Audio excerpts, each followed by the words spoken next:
Hi, I'm Frankie. Welcome to Business on the Rise. This podcast is your playbook to learn everything you need to know to launch, grow, and fund your brand. Good morning, ladies. Morning. Hi, Helen. Hi. Hi, Kristy. Hi.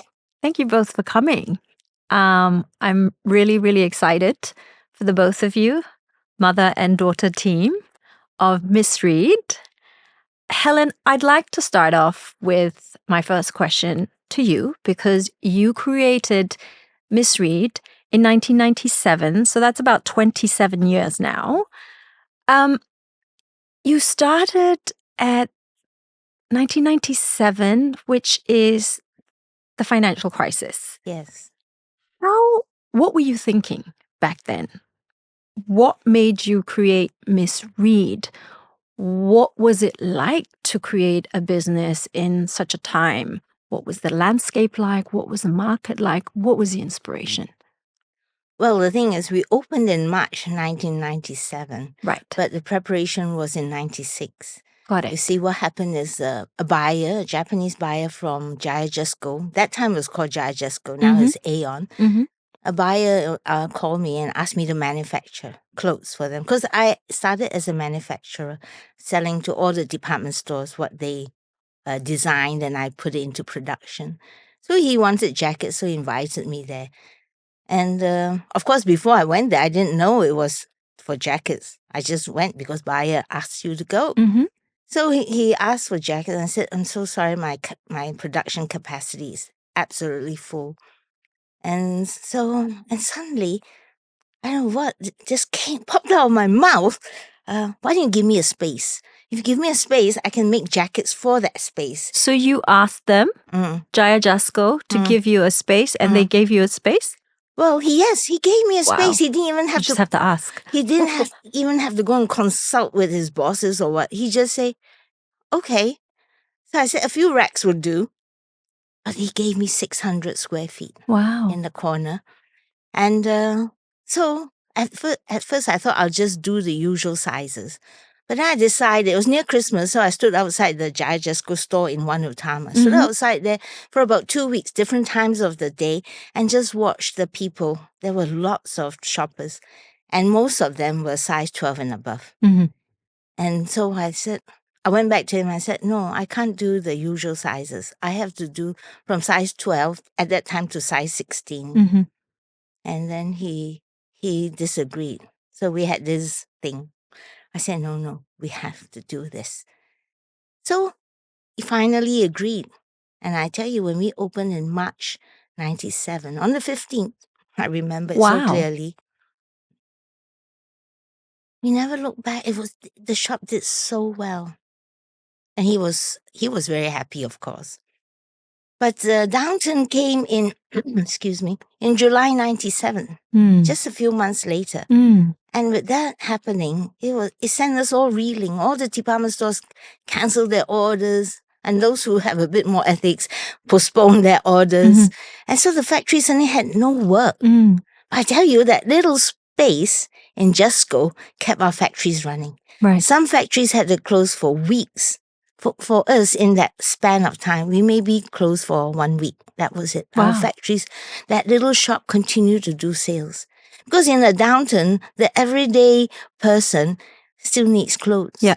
And so we were able to fit a niche, cater to a market that needed clothes off the rack, rather than having to go tailors. And we know going to tailors is not easy. Yeah. So that's how we started the shop. And in the downturn, because department stores all had their budgets frozen, they invited us to go in. So in the downturn, by 1998, I had 4 shops. Wow. Yeah. And because I have already been a manufacturer for 18 years prior to this. Tell me a little bit more about the history before Miss Read came about. Tell me your experience and how you started your career. Yeah.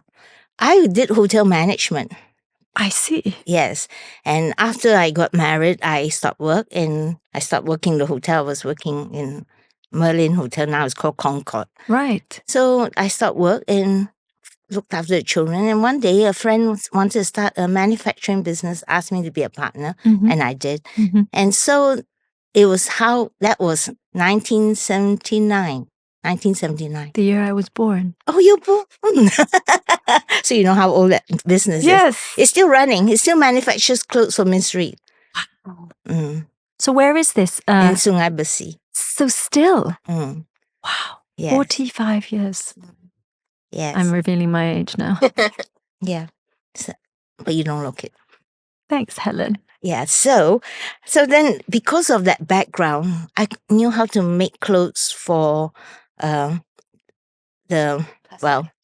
what word? Plus size. For the plus size. Women. Because there are certain parts of the body you need to have more room. You know, like the sleeves. So I knew how to do it. So I could make comfortable clothes. And so that helped me. And that's why it was so much easier to do. Now, where am I?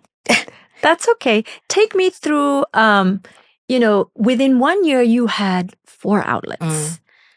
That's, you don't hear of that in this day and age. How did you do it? Like, what made you just go, okay, I'm going to open 4 outlets? Was it straight away or was it a gradual? It was gradual because remember Downton happened in July 97. Yeah. You know, and I always think that chance remark to that Japanese buyer was God's provision for us because it kept the factory running. Yeah. And not only that, Mid Valley was just opening. Yes. As an unknown brand, you think they'll give you a space? Of course not.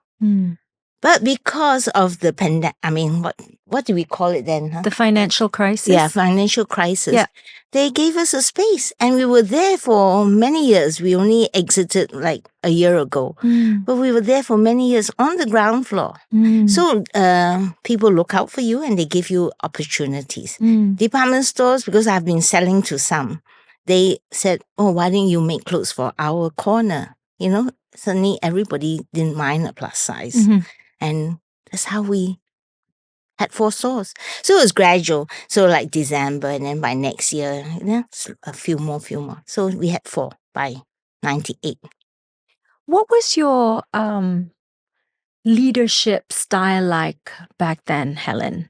How did you manage from 4 stores and then you've expanded over the last 27 years? And of course, Kristy, you took over a few years ago, but I will talk to you and ask you a lot more questions on your mother handing the bat over to you.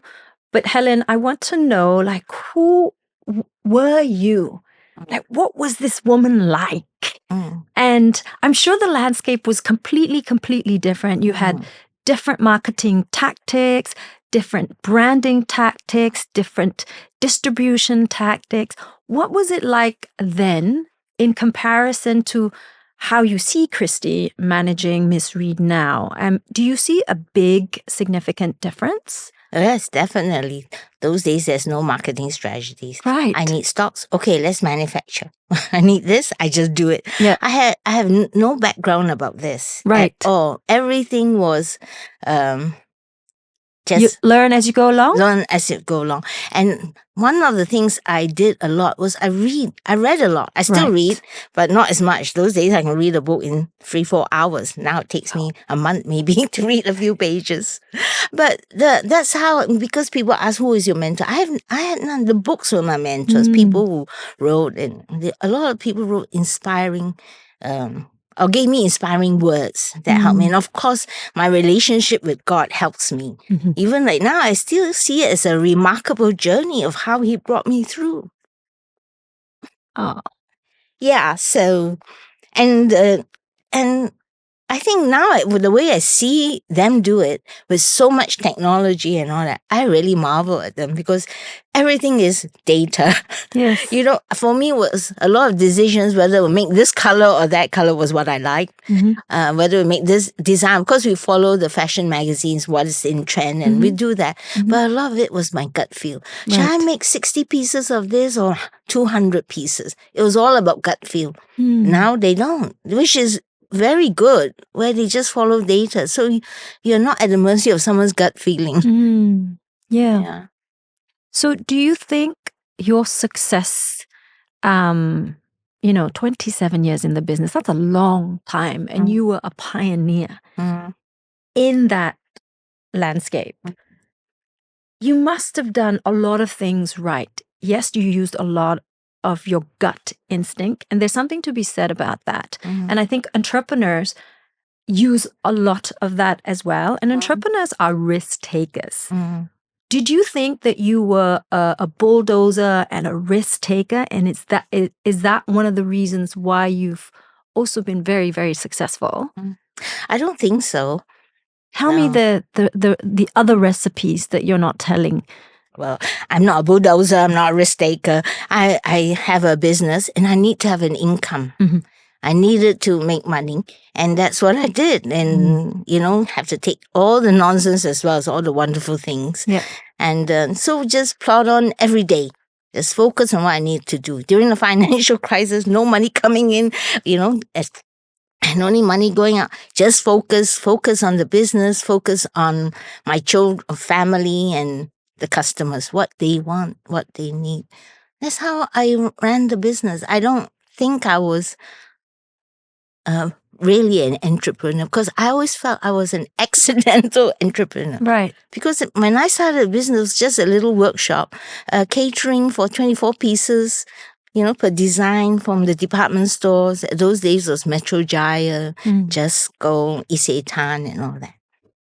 And but I don't see myself like that. I just see myself as just someone plodding along and just doing the next thing. You talk about being a mother and working at the same time. How did you, I get this question a lot. I'm a mother of 3 children and I'm an entrepreneur.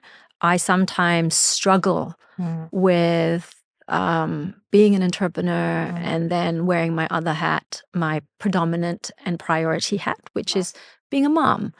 And of course, that comes with a lot of guilt, excessive guilt, perpetual. And sometimes I feel off balance. And when I feel off balance, that just takes me into a real funk and to a place that is not that nice.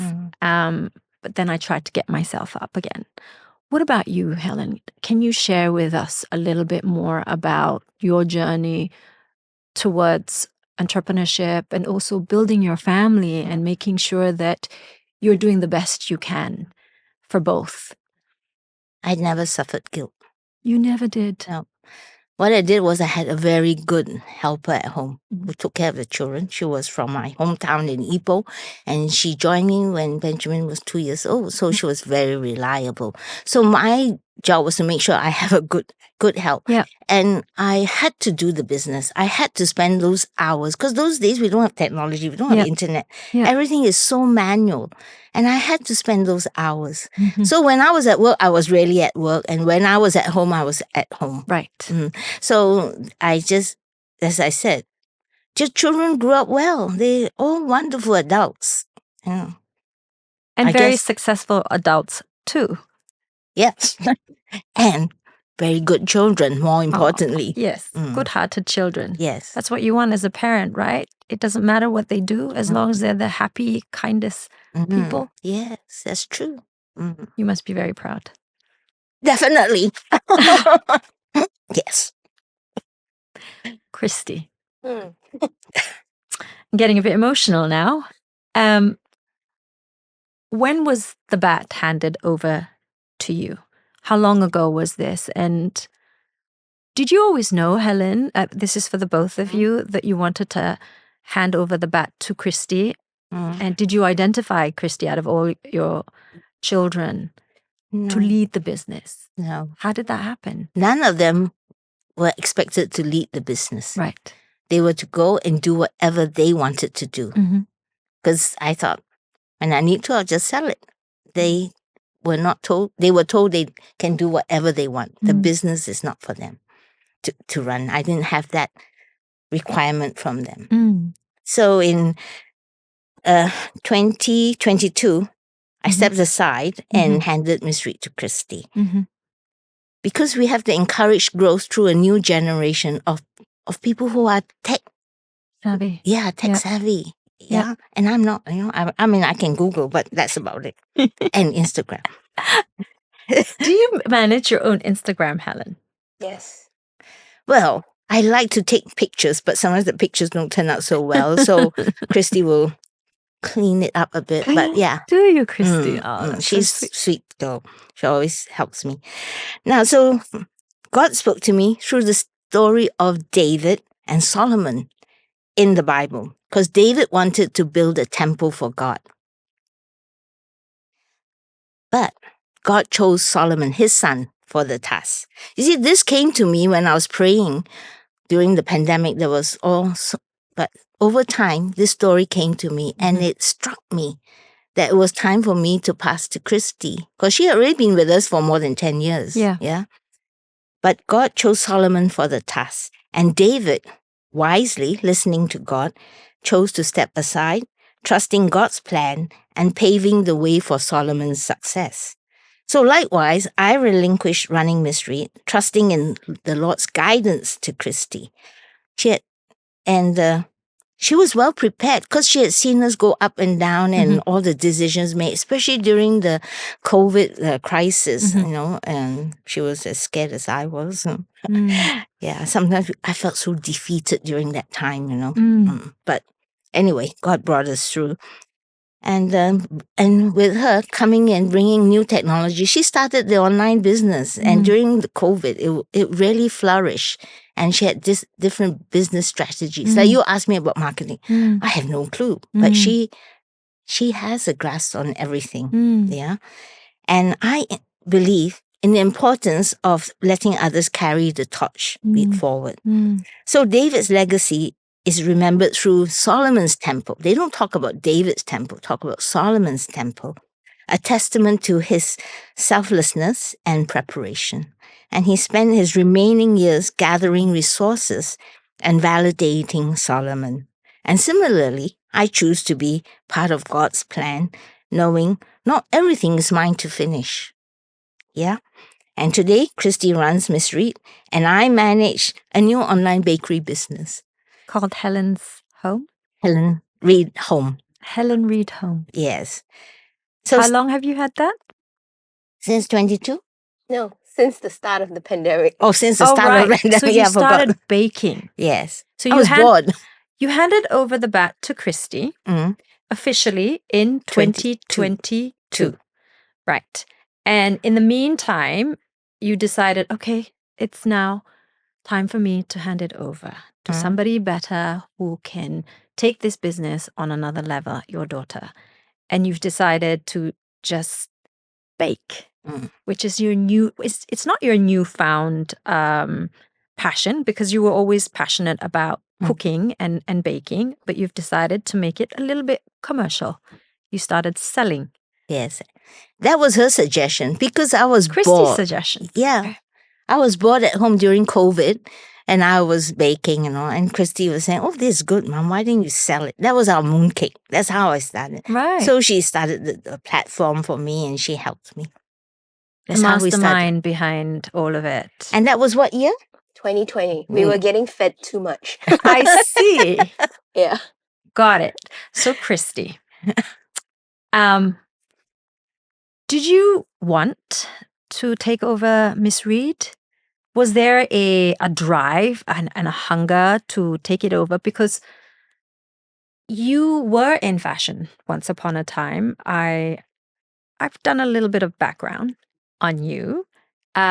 You were a graphic designer with Milliam for quite a number of years. And then you flew off to the UK. And then you worked with the Westminster City Council what was that like? Yeah. And then you came back. Yeah. And you were the art director for the Milium Group. Mhm. And then Duke and Duchess. You Mm. had some role. It was Duke and Duchess was one of the brands under Miss Read. So Yes. if I go back to Yes, tell me. maybe even before, like maybe when Helen was running the business, I think when I was about 10 or 11, I remember walking down the road where our headquarters currently is and Mhm. thinking, oh, I never want to be in this business because it's really such hard work. Or rather, sorry, not to say I never want to be in this business, but I never wanted to be an employer, right? Because you really have to take care of a whole herd of people. So it was never me. Yes. I'm also the youngest in the family. Right. So you can imagine, right? Everything was always done for me and Right. not me doing things for other people. Right. So Nice. it was never really on my agenda. And I remember thinking I definitely did not want to step into a workplace where I was already the boss from the beginning. I wanted peers. I wanted to know what it was like to work for other people. And so that was the natural progression of everything, right? And then I suppose life happens and it molds you and shapes you, and I think also at the same time, relating back to what Helen shared, she really prayed very hard for a successor. And so everything just sort of fell into place, right? I I didn't even study graphic design actually. I did a Bachelor of Arts degree in media and communications. Right. And then after that, I finished that in Australia. Actually, yeah, I spent quite a number of years studying in Australia and then came back to Malaysia, started working, and I thought, um, okay, after I think about 2 years, because I had never studied in the UK, I thought I wanted that kind of a British or European experience, right? Mhm. So the time at the council, it was, I think, this after the 97 financial crisis. This was in 2007 or 2008. It Mhm. was 10 just years. going into Yeah. another Yeah. kind of a financial crisis. So there Yes. were no jobs. Yeah. I think it took me 6 months to find one interview, and that was the job I got. Right. Yeah, and I learned a lot because, with councils, they're very structured, and that's, I think, the foundational part of learning how to set up structures and having things run, or learning to have things run quite seamlessly Mhm. instead of manually, being involved in everything. Anyway, so it was also a time like which was a good base to travel, um, instead of having to go halfway around the world all the time. And I did that for about 2 years, and I thought, okay, I think I'm done doing laundry on a Sunday. I think, yeah, it's time to move back to Asia. And then this Yeah. opportunity came back at Milium again to Mhm. to lead the team, and I took it, and then I think at some point then I realized that values are very important to Mhm. me or to us, I think. Yeah. And I mean, if you look at Helen and I, we are worlds apart.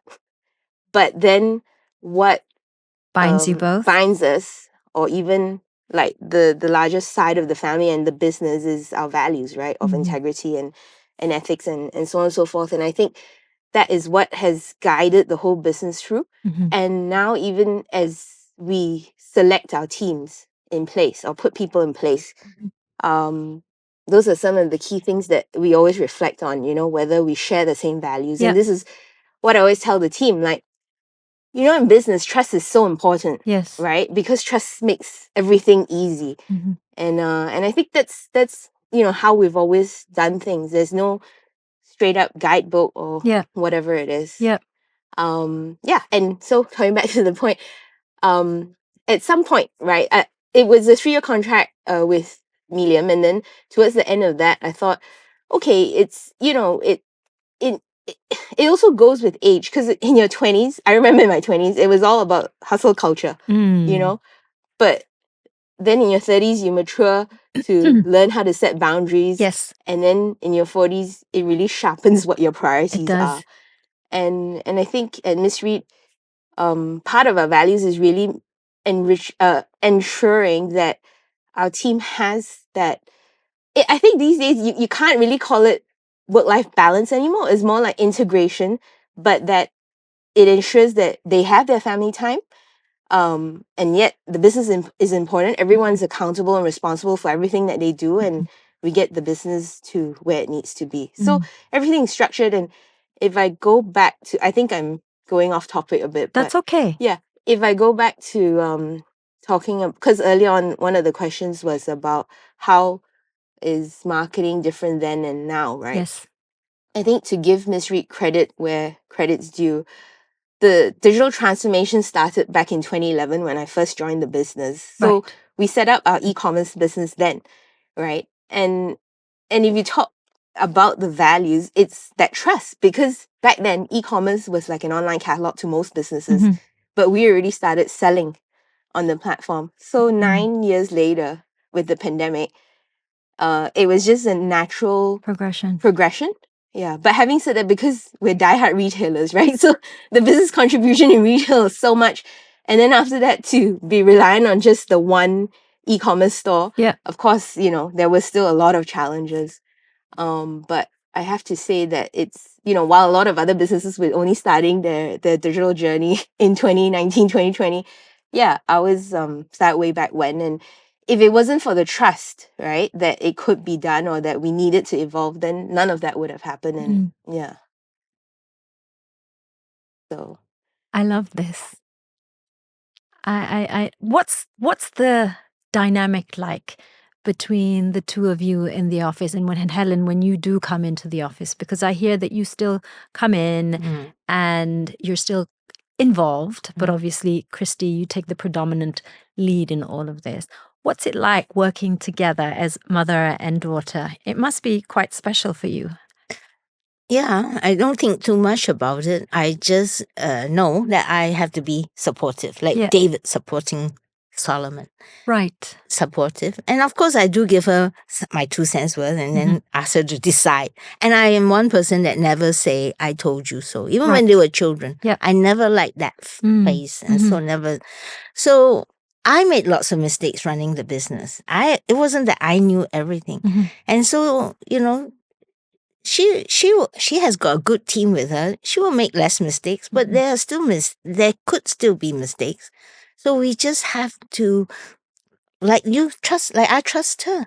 I trust her with the business, and because I've brought her up well, I have to get some of that. I love that. I really love that. Was the transition quite smooth when you handed over the bat to Kristy? Because Kristy was already involved anyway, right? So I suppose the transition was fairly smooth. Yes. And it was because, you see, when I was younger running the business, I used to envy my friends who could stay at home with the children. Right. And I couldn't. I have to be at work. I have to do the work. And so for me, it was like, I can stay at home and do what I like. And during that COVID time, I discovered I have a greater love for baking.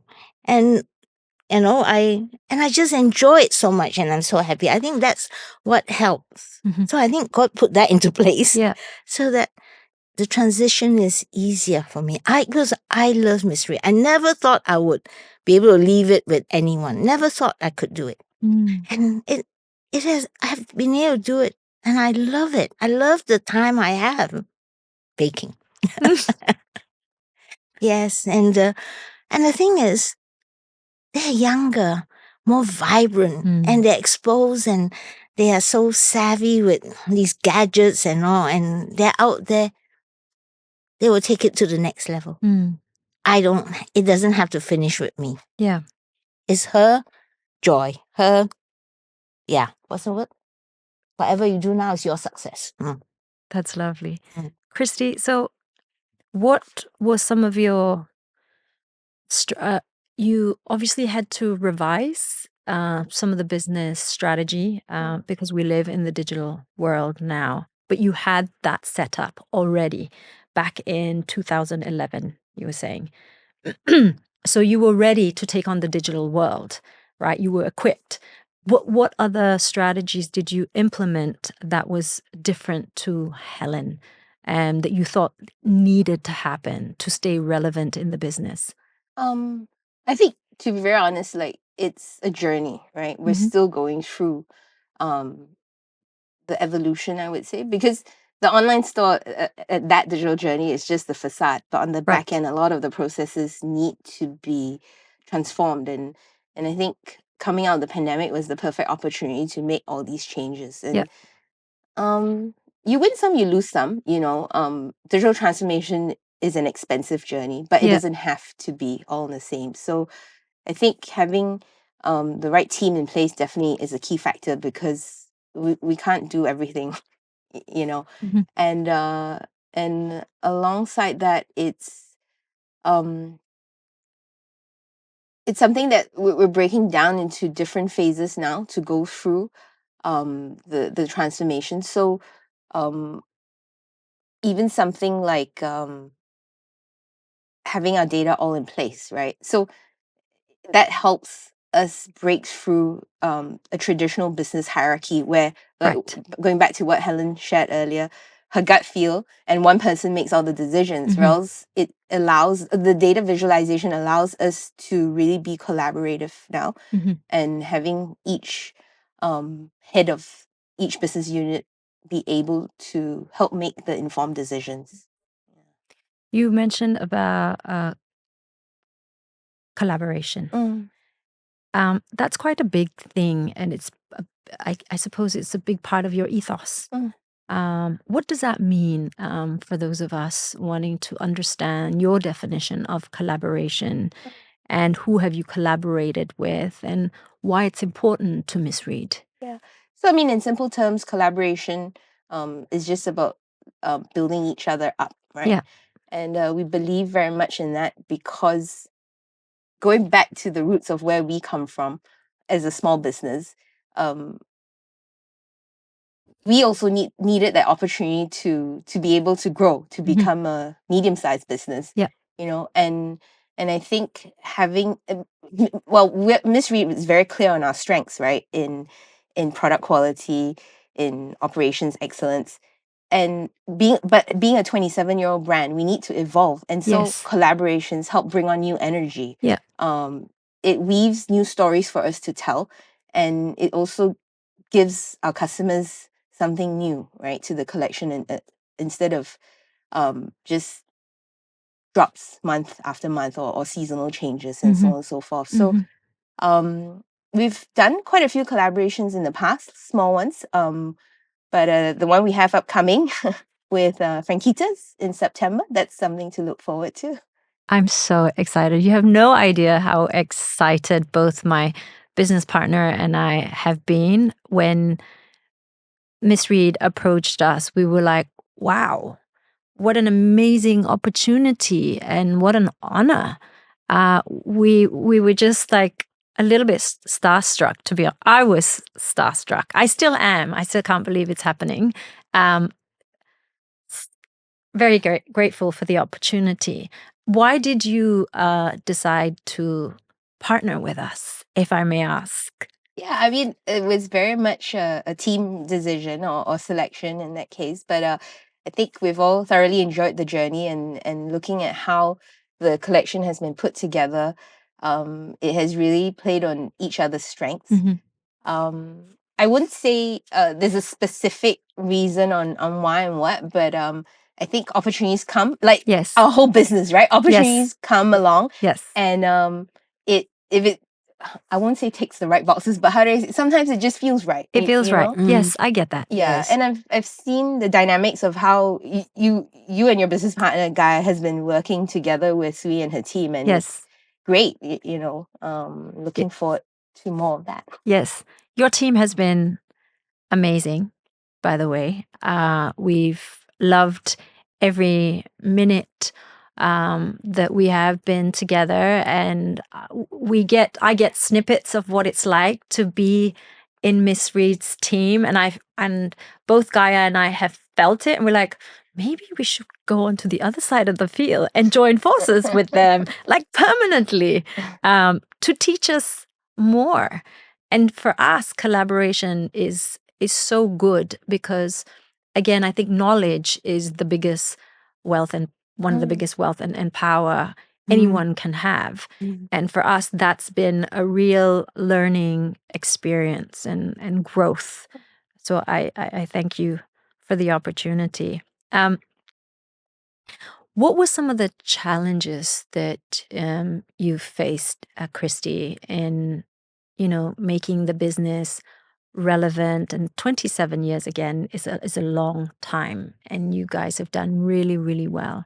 But if you could pinpoint one or two of the biggest challenges, what would that be? Especially for our listeners, a lot of us are entrepreneurs, and we are always trying to learn from the bigger brands, what we can do, how to improve, how can we grow. Scaling is one of the biggest challenge to me as an entrepreneur. And the other question is, how do we scale sustainably? And what that means for us is, making sure that it is an ethical and a fair business. I'm not here to make fast money here, and I definitely didn't create Franquitas and Bungalow 18 to be this millionaire. I didn't. It was a passion, and it was a message that I wanted to communicate in preserving our Asian heritage. And I'm so proud of our heritage and craftsmanship. That was the real goal. But again, scaling is just very, very difficult, and especially when you want to do it sustainably. What is your message to all of us? How can we learn from you, like the challenges that you've had to face? I think starting off with Miss Read being a plus size brand is already a challenge in itself. Yeah. It's taken many years for mindset shifts. Right. And sometimes it's still ongoing, right? I think that's one of our key challenges. Yeah. The branding part, Um, the positioning of plus size. yeah. Right. The stigma Right. But- what is the stigma? of being plus size, Right. But actually, like in this country, even back in the day, right? Even being a size 14, we were considered plus size. But I think education, awareness, branding has all helped us become more inclusive. Mhm. And I think that is fundamentally the purpose of Miss Read as a group, existing, right? Yeah. Is to be able to offer this kind of value to our customers, no matter the size. Yes. In fact, in 2020, actually even before the pandemic started in 2020, in 2018, we had already been researching to start a younger brand. Not Right. younger, sorry. To start a new brand. Okay, that is size inclusive, Mhm. and that's Ori. So Ori stands for actually you are the inspiration, and we go all the way from small Mhm. to triple XL, right? Right. And again, it's the opportunities that come along. 97, Miss Read started. The research for Ori started in 2018. We were planning to start the brand in 2020 August, but the pandemic hit in March. We were all stuck at home. We could only work digitally. So we thought, okay, you know what? Build a website now. Let's bring it forward and launch it in June. So 1st of June was when Ori started. And that enabled us to um to start digital first, right? Which enabled us to collect data and be able to grow the business in different way to how Miss Read grew in the founding years, right? The data enabled us to know where our customers were and where our first stores should be and so on and so forth. Right. So the reason I bring up Ori is that in every challenge, as long as you have hope and optimism, you can bring about something good. Something good can grow of it. And so Ori has been added into the group of businesses to help us scale. Right. Because don't forget, Miss Read started in a very niche market. Yes. But I also believe that plus size is no longer a niche. Right. And so together with two engines, that's how we plan to scale. Wow. Okay. So Ori, let's talk a little bit more about that. Where is Ori now? Digitally, and is there a physical shop as well? Yes. So we have 3 standalone stores in IOI City Mall, Sunway Pyramid, as well as Satia City Mall, and a couple of consignment counters. And of course, the online store is still running, but it's all about O2O or omni-channel, right? Whichever Right. the word better fits, because we find that our businesses shift with the consumers. Right. So like Helen, she shops online because during the Do you, pandemic, Helen? she could only Oh. buy on Lazada, right? Right. Because we tried to keep her at home as much as possible. Right. But now coming out from there, if she wants to buy something online, she'll try to force herself to, or then she'll ask her children to Right. order me this Right. and that. Or else for a customer for Ori, right? I always say like our customers are ageless. You have the maximalist customer in Miss Read who loves her prints and Mhm. you know, so on and so forth. And then there's the minimalist customer like me Mhm. who likes very basic items.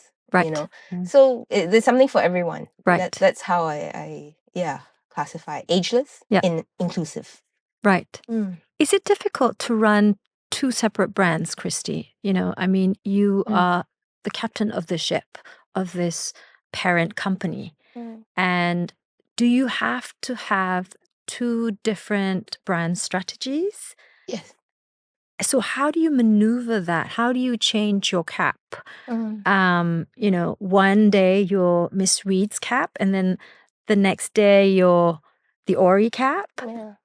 Is that how it works? We're still finding our way through. Right. But I think in the founding years, so when Ori first started, we made sure we had very separate teams. So it is two separate It teams. is two separate teams. Two separate office, or are they all in the same office? All in the same office. Same building. So Okay. two separate teams at the executive and working level, but we've recently centralized the more senior teams to run both. And you're right, Wow. wearing that cap helps. A lot of times in our conversations, we're always like, are you wearing the manufacturer's hat or are you wearing the retailer's hat? You know, it's a real thing because you have to. There's no, well, we try to achieve win-win, but the reality is it's also about collaboration and give and take, right? The retailer can't have it all the time. And I think this helps us balance out how we learn to work ethically. Yeah. Because like I said, our foundation is from manufacturing. So, you know, we talk about times when cutting orders and having to postpone, reduce your budget and so on and so forth because maybe business is not as good. It's always finding a way to work that out, right? It's never you and I win, you lose, or you and I lose. And so, yeah, I think this helps us balance what needs to be done. How do you define success in each of the brand? Because people define success very differently, right? It depends on your priority. How do you define success in Miss Read and Ori? Or are you on the same level in terms of success for both businesses? And how do you analyze your success? Tough one. No, I think both businesses have to have different indicators. Okay. Because it's not, I mean, we didn't start at the same time. We're talking about a 27-year-old brand versus a 4-year-old brand? Yeah. Yeah. A baby, still a baby. Still a baby. Infancy. Yeah. Yeah. So I think for Ori, like to be able to grow to Miss Read's level in half the amount of time, I think would be great. But of course, growth takes resources, not just financially, but also human resources, right? But again, the centralization helps because over the years, I just find working with a smaller team of people works.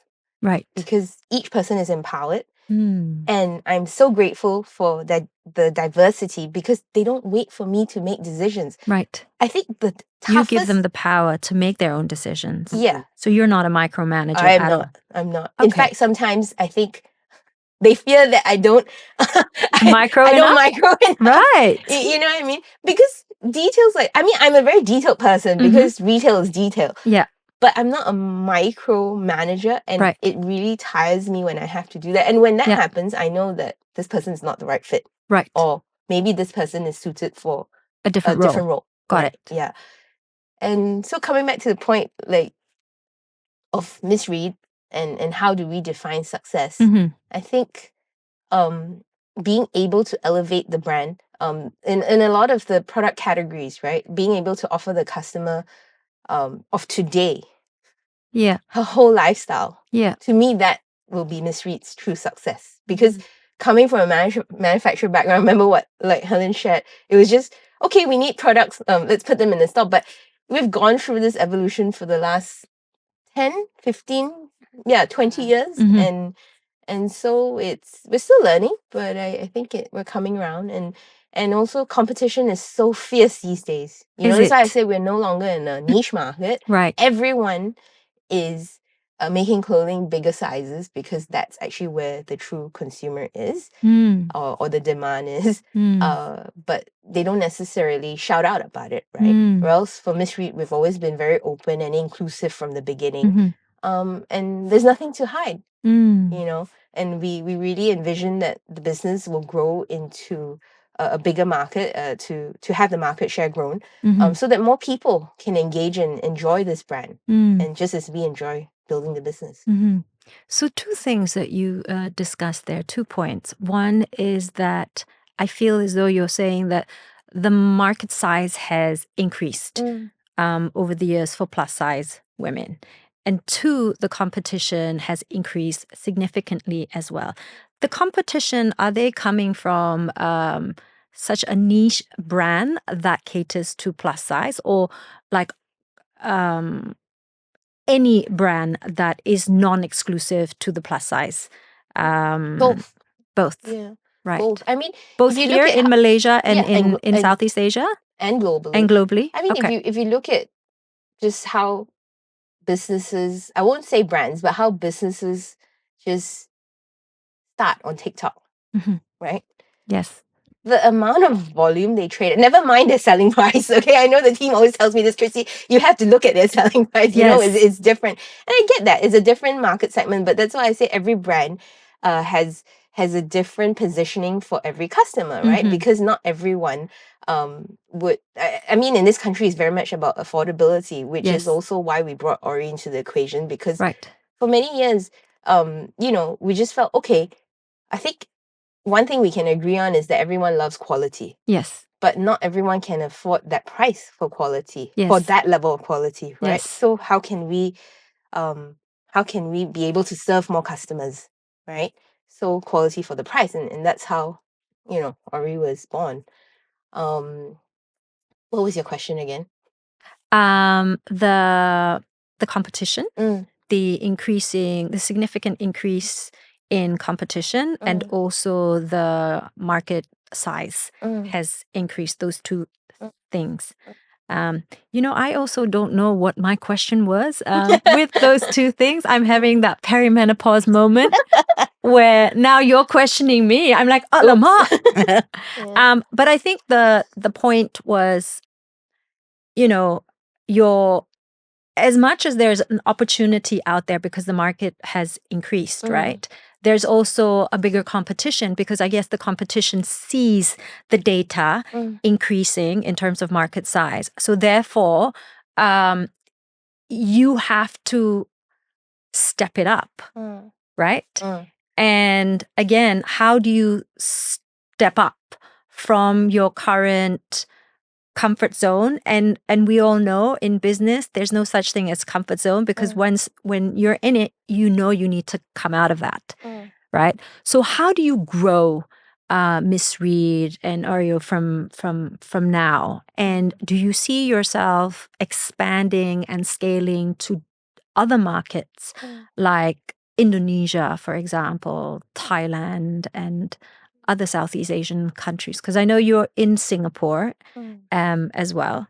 Take me through some of your plans advancing both brands. So we're always open to new opportunities. Actually, Miss Read was in Indonesia back in 2014. Yes.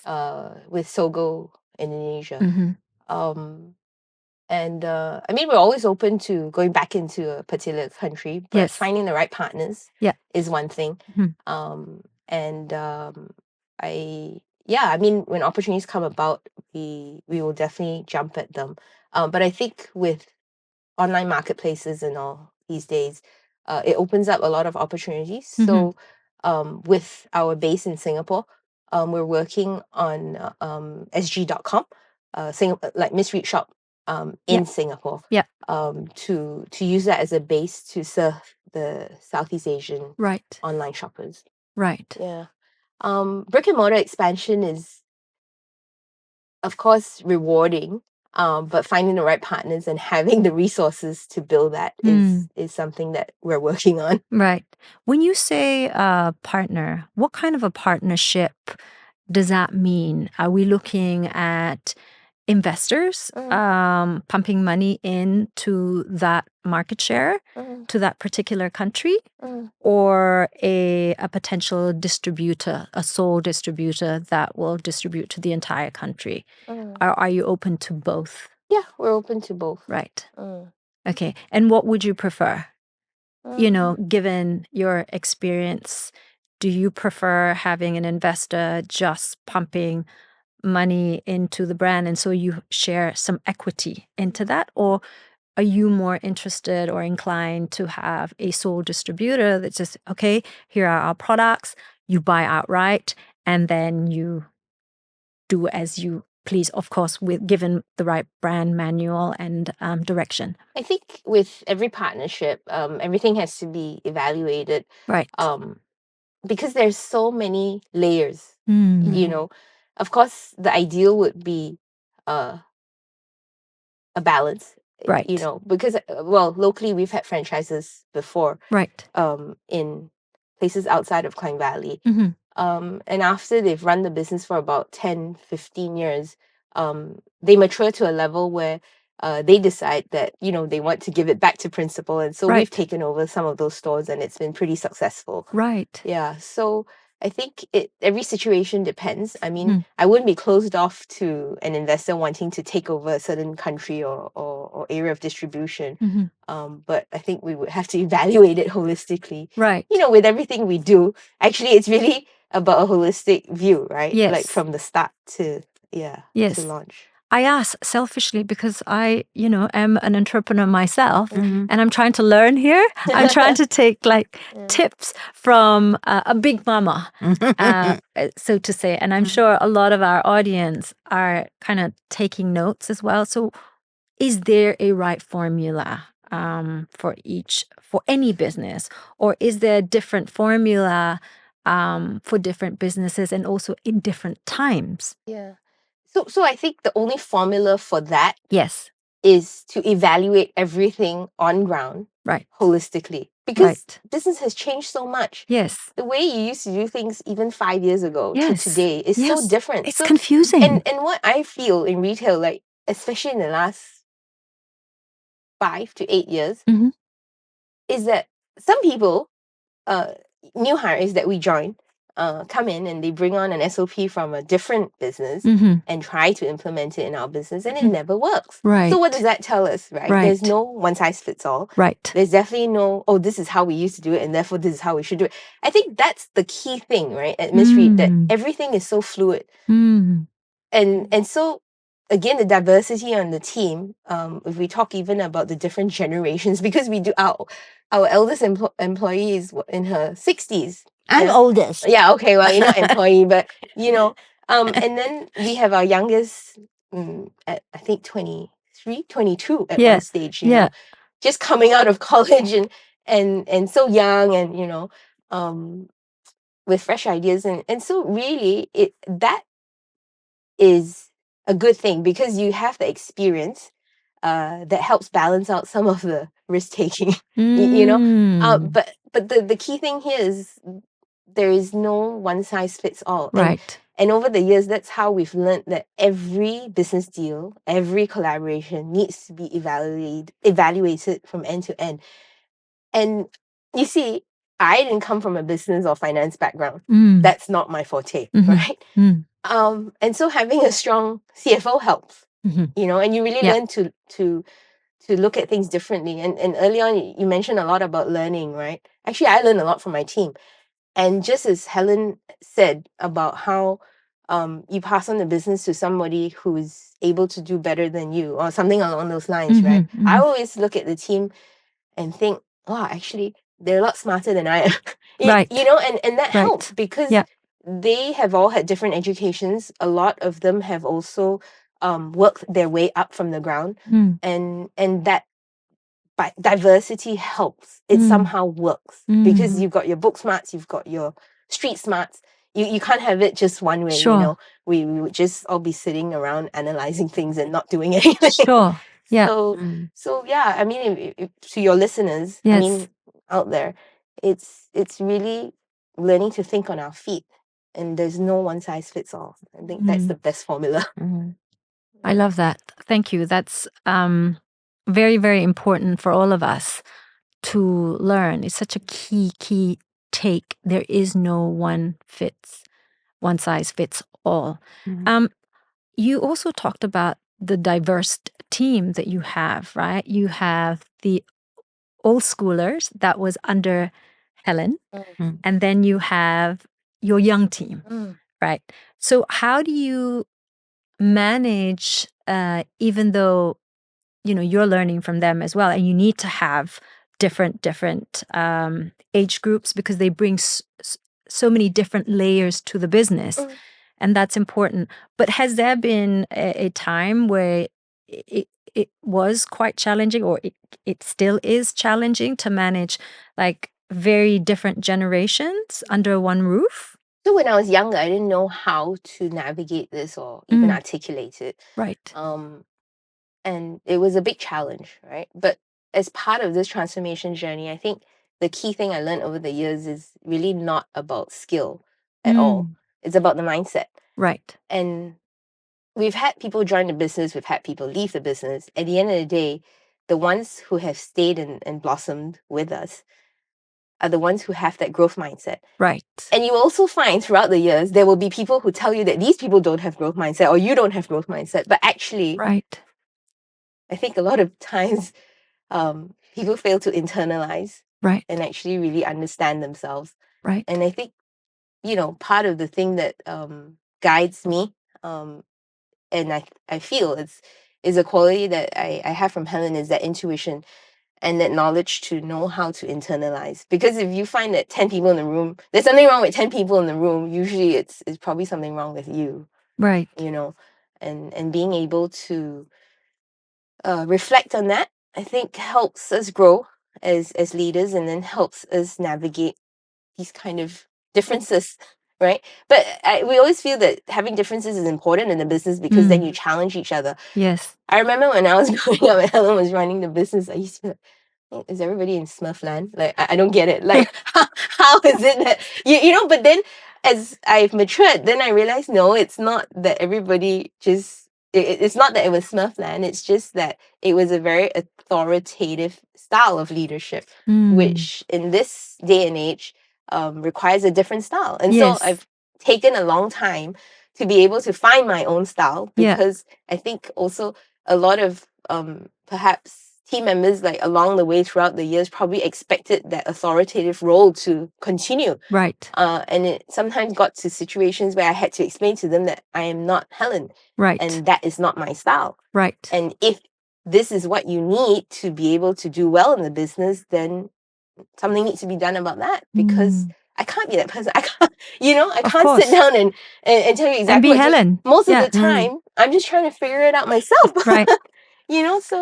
So yeah, we've come a long way, and I with the team we have now, it's everybody has that common understanding that they bring equal contribution to the table, and that has helped a lot, because I think for a lot of entrepreneurs, you are finance, you are Yes, everything. inventory, Yes. you're marketing, you're everything. Yes. And I think that is admirable. It's admirable, but it's very tough. But you also won't feel so lonely. Yes, you also won't feel so lonely. That's very, very true. So true. I have a couple more questions. Kristy, do you ever doubt yourself? All the time. All the time. All the time. What sort of things that do you doubt, and how do you get out of that doubt? I do it all the time. In fact, the last few weeks has been a bit of a struggle for me. I've been in a funk, like a real funk. And I feel like it's hard for me to come out of it. And I lose I lose my confidence, right? And I ask myself, am I meant to be doing this? Frankitas is 10 years old now. And whilst it is an achievement, I also think, but maybe is it time for me to be somewhere else? Because I can no longer take this to another level. Should I give this business or hand the bat over to somebody else? These are the questions that I have now. I really doubt myself now. How do you? I need your advice now. I think you go back to the purpose, right? Of why you do what you do. And I know it sounds a bit cliche. It took me many years to understand what that actually meant. Right. Just because it was the title of a book. Yeah. Right. Like why you do what you do. Yeah. But sometimes these experiences also allow you time to grow. Right. Whether it's spiritually or in your own journey, right? To really understand why you do what you do.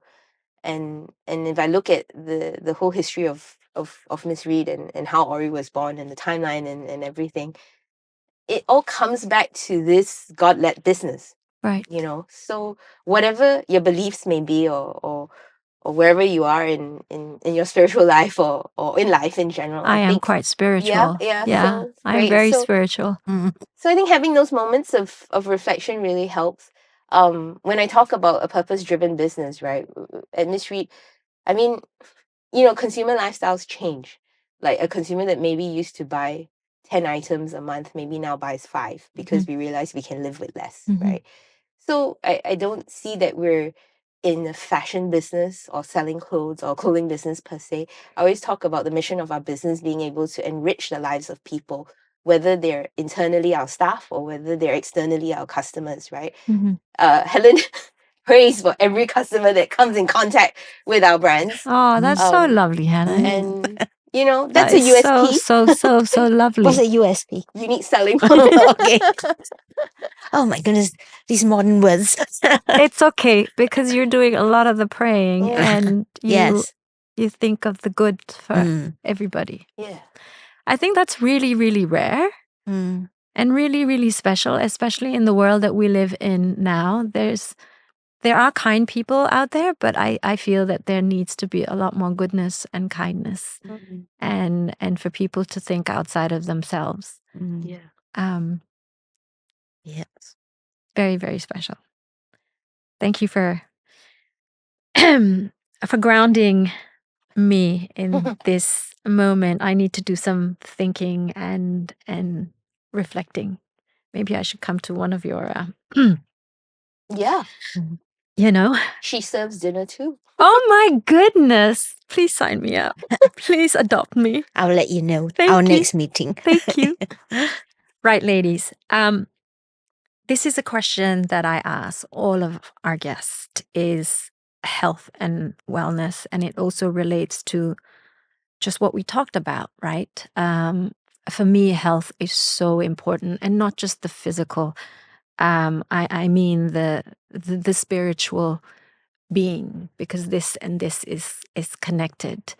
How important is your health in general in your everyday life, and of course maneuvering and running 2 businesses, Kristy? This question is for the both of you. And what advice would you have for me and to other listeners about having that grounding and thinking about your wellness so that you can live a livelier and a more peaceful life, both personally and professionally? You want to start off with you, Helen? Well, we can't do anything without the help of God. That's foremost in my mind. It gives meaning to whatever we do and purpose. Like for me, I like to be active because I don't want to sit around, because as you sit, your joints get less mobile. Yeah. So deteriorates. I determined to walk at least 10,000 steps a day. Wow. And you achieve that every day. I achieve that except for Sundays. Right. Somehow I don't know why. We deserve to sit still on Sundays, I reckon. Yes. So I do that, and I do swim a bit. And I think what happens also, I mix with a lot of different age groups and listen to what they say and all, and makes life very interesting. I have a lunch appointment every day of the week, Monday to Friday. Wow. And some of my very close friends, and we alternate, and some are people I don't know, or hardly know. I meet in church and we meet over coffee. So I think that gives me a fresh perspective on a lot of things on almost a daily basis, because I do meet up. And of course, my baking gives me a lot of joy. And now having my grandchildren, 2 of them are from Tokyo. They're back for summer holidays, and it's so fun having them around. Do you bake for them too? Yes, and sometimes I make them crack eggs. Yes, so yeah, life is meaningful. I have a purpose, and I also know what God's plan is for me. I mean, I don't know too far down the road, but I know right now I just continue to enjoy good health. I mean, I'm 71 and I can walk. I just bend a bit less, but getting there. So, and I swim. So I think, yeah, everything. And and I cook a lot at home for dinners. Yeah. At lunch, eat out, and I skip breakfast because 2 meals a day is more than enough. Yes, I believe so too. But your baking business, so you've handed the bat over to Kristy and getting her to lead. But you created now a different brand, Helen. So you're a businesswoman still, and you continue to be a businesswoman creating a different brand. Helen Read If Home. you say so. Well, yes. Yeah. I say so. And I mean, I'm thinking about ordering here, but you're saying that you would like to keep it small. But what if somebody says to you, Helen, I love what you do. I love your products. Can we expand? Are you open to that? No. Oh, you're not? Okay. I'm not. I'm just doing it for the joy of it. I just consider myself. You know, like how some of those chefs, they go to people's homes and cook. So for me, it's like, you want golden shells? I will make golden shells for you. Wow. Mooncakes, I'll make mooncakes. You want a fruit cake? I'll make you fruit cake. You want pandan cake? Pandan suji cake is one of my best sellers. Ooh. I do that. Tell me about how your recipe came about for the pandan suji cake. Oh, how did it come about? I can't She remember. used AI. What? Oh, yes, I did. Yes. Yes. So you're not that tech unsavvy, Helen. You're lying to me. Well, I sometimes can't remember that this is AI, So, yeah. Yes, because there was no pandan suji cake recipe on YouTube. Right. So I can't believe there's no recipe for that. Okay. So you AI'd it. Yeah. And it gave me a semblance of it. Right. And then I just exchanged some of the things with pandan. I see. And now it's yum. Yum. It's yum, right? Because when I do the first test and my children say it's good, because I always trust their taste bud, because they travel so widely. They're foodies. Yes. And so when they say it's good, I know it's good. Right. And then I'll do it. So how do we purchase some of your... Oh, just come online. Go online? Yes. And then order online? Yes. Got it. Yes. Like if some of the products are not there for the season, you just WhatsApp me personally. Oh, wow. And if I have the capacity, I will make it. You're very generous giving out your numbers. I love baking. I can't tell you how much I love it. Yeah. And sometimes when there's no baking done, like Sundays, I'm bored. Oh my goodness. You don't stop. No, I don't want to stop. No. Until the Lord takes me home. Right. Yes. Thank you, Helen. Kristy, we're going back to health now. Yes. And wellness. Yeah. How important it is, and what do you do? Yeah. Because we know Helen is incredibly spiritual. Are you as spiritual as Helen? And how do you take care of yourself? Yeah. I think our journeys are different, but I am spiritual. It's praying helps in the business, because sometimes making those big decisions, you never really know, right? So yeah, but I mean, fundamentally, health is wealth, Yes. especially having just turned 40 2 years ago. A lot of your body feels different to your 30s. Yes, tell me about it. You would know. I try to work out 2 or 3 times a week, boxing. Wow. Because at the end of it, I love skiing, so that Right. mobility helps me Yes. ensure that I can ski for quite a few more years. Safely and Yeah. safely too. Yes, your Yep. knees and Mhm. so on and so forth. So I do enjoy that. I couldn't do the whole treadmill. Mhm. It's It's not for it's everybody. not for everyone. Yeah. So you find your ways, you know, Yes. and like I said, we're very different. The 10,000 steps works when you're doing your store visits. Mhm. So I like doing that at least Right. twice a week. Oh, so you do that? Do you go to different Yeah. stores? So Each. since I do and I mean, you know, having our tech team help set up the whole business now digitally, it enables the whole team to actually work flexibly Right. from anywhere, Right. right? Because the whole 9 to 5 sit at your desk, I can no longer do that, you Yeah. know, because our lives are so different now. Yes. And having that flexibility to pop into a store anytime, I think if you walk every floor of the mall, you will already achieve your 12,000 sometimes. Yes. Yeah. And when we travel, we walk a lot because the Yes. weather outside allows that. Yeah. Sometimes I wish KL could be 10 degrees cooler I know, right? and we would, walk a lot of places. Yeah. Yeah. So, Thank you so much to the both of you for being here and for spending time with me. And thank you for sharing and thank you for being honest. And thank you for being raw as well. I really, really look forward to our launch in September. But I also look forward to your growth for both brands. I'll be your biggest stalker from now on. And you are very inspiring to me, and Miss Read is an inspiring brand. 27 years is a huge, huge milestone. And that is something a brand like myself and other people who are creating businesses admire. Thank you both so much. thank you. It's been lovely meeting you. You too, Helen. Yes. You are such a darling. You are such a darling. I just want to cuddle you. Yes, you may. Yay! All right. Thank you. Thank you for tuning in to Business on the Rise. Don't forget to follow us and subscribe to our YouTube channel.